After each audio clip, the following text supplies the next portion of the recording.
পরিবার বা প্রিয়জনকে সাথে নিয়ে খুব সুন্দরভাবে পার করতে পারেন একটি বিকেল বা একটি সন্ধ্যা। বলছিলাম চট্টগ্রাম ডিসি পার্কের কথা। আসসালামু আলাইকুম, কেমন আছেন সবাই? আমি নিশিকাব্য চলে এসেছি সম্পূর্ণ নতুন একটি ভিডিও নিয়ে। আশা করছি ভিডিওটি ভালো লাগবে এবং সম্পূর্ণ দেখবেন।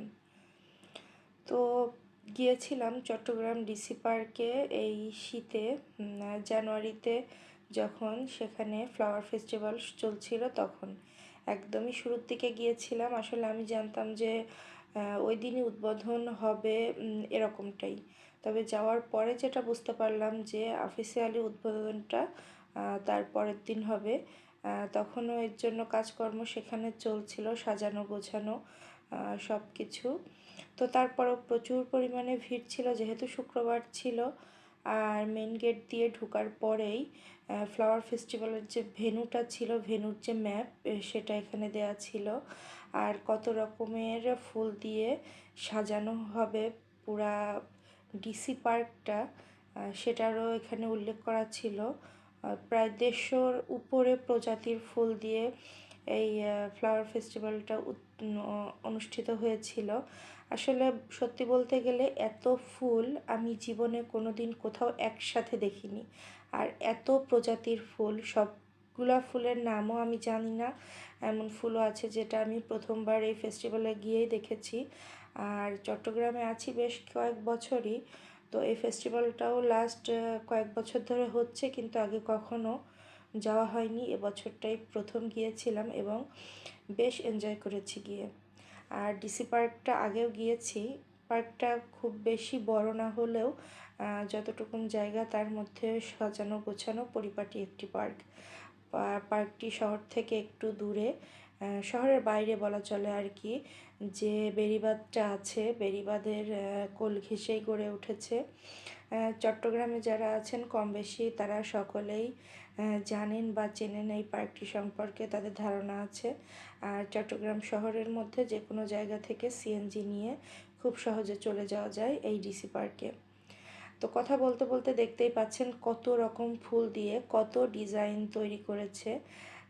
জানি না ভিডিওতে ঠিক কতটা কি আপনারা বুঝতে পারছেন, সামনাসামনি দেখতে কিন্তু অসম্ভব ভালো লাগছিল।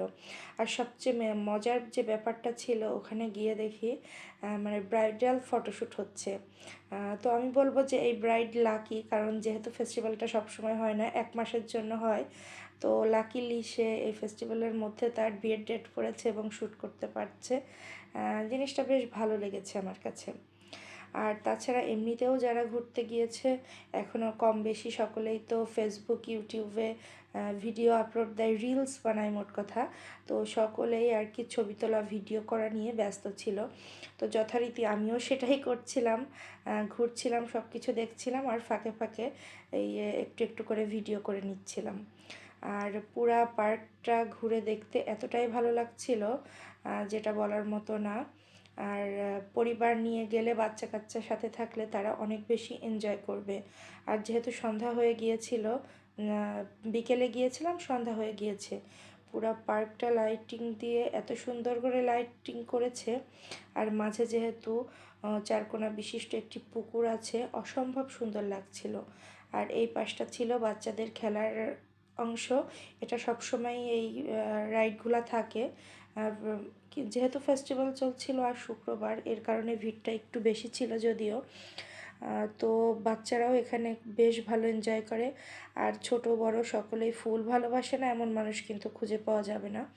তো এর মধ্যে যে ক্যাফে ছিল সেখানে আমরা চা অর্ডার করেছিলাম। চাটা দেখতে কিন্তু বেশ ভালোই ছিল, কিন্তু খেতে একটুও ভালো ছিল না। তো ঘোরাঘুরি শেষ করে আমরা যাওয়ার জন্য প্রস্তুতি নিচ্ছিলাম, এই জন্য আবার মেন গেটে চলে এসেছি। মেন গেটটাও মাশাআল্লাহ খুব সুন্দর করে সাজিয়েছিল। আজকে এখানেই বিদায়।